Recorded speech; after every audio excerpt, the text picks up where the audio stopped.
വാർത്താമഴയിലേക്ക് എല്ലാ പ്രിയപ്പെട്ട പ്രേക്ഷകർക്കും സ്വാഗതം. ശബരിമല സ്വർണ്ണക്കൊള്ളയിൽ കേസ്. ക്രൈംബ്രാഞ്ച് ആസ്ഥാനത്താണ് കേസെടുത്തത്.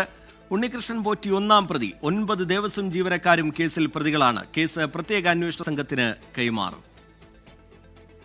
ശബരിമല സ്വർണ്ണക്കൊള്ളയിൽ ഹൈക്കോടതി നിർദ്ദേശത്തെ തുടർന്നാണ് കേസെടുത്തത്. ക്രൈംബ്രാഞ്ച് ആസ്ഥാനത്ത് രജിസ്റ്റർ ചെയ്ത 2 കേസുകളിലും ഉണ്ണികൃഷ്ണൻ പോറ്റിയാണ് ഒന്നാം പ്രതി.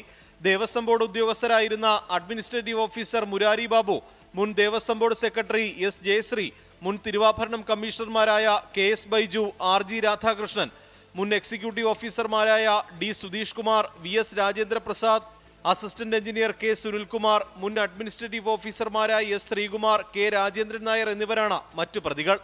കവർച്ച, ക്രിമിനൽ ഗൂഢാലോചന, വിശ്വാസവഞ്ചന, തട്ടിപ്പ് എന്നീ വകുപ്പുകളാണ് ചുമത്തിയത്. ഉദ്യോഗസ്ഥർക്കെതിരെ അഴിമതി നിരോധന വകുപ്പും ചുമത്തും. SIT സംഘം പത്തനംതിട്ട കേന്ദ്രീകരിച്ച് ക്യാമ്പ് ചെയ്ത നാളെ മുതൽ അന്വേഷണം ആരംഭിക്കും. സ്മാർട്ട് ക്രിയേഷൻസ് ഉൾപ്പെടെ കേസിൽ പ്രതിസ്ഥാനത്തുള്ള സാഹചര്യത്തിൽ സംസ്ഥാനത്തിന് പുറത്തേക്കും അന്വേഷണം വ്യാപിപ്പിക്കും. ദേവസ്വം വിജിലൻസിന്റെ കണ്ടെത്തൽ അതേ രീതിയിൽ തന്നെ FIR-ലുമുണ്ട്. 24 തിരുവനന്തപുരം. ലോകത്തെവിടെയായാലും ഏത് സമയത്തും 24 വാർത്തകളും ഓഗ്മെന്റഡ് റിയാലിറ്റി പാക്കേജുകളും എക്സ്പ്ലെയിനറുകളും വിശദമായി കാണാൻ ഞങ്ങളുടെ YouTube ചാനൽ നിങ്ങൾക്ക് സബ്സ്ക്രൈബ് ചെയ്യാം.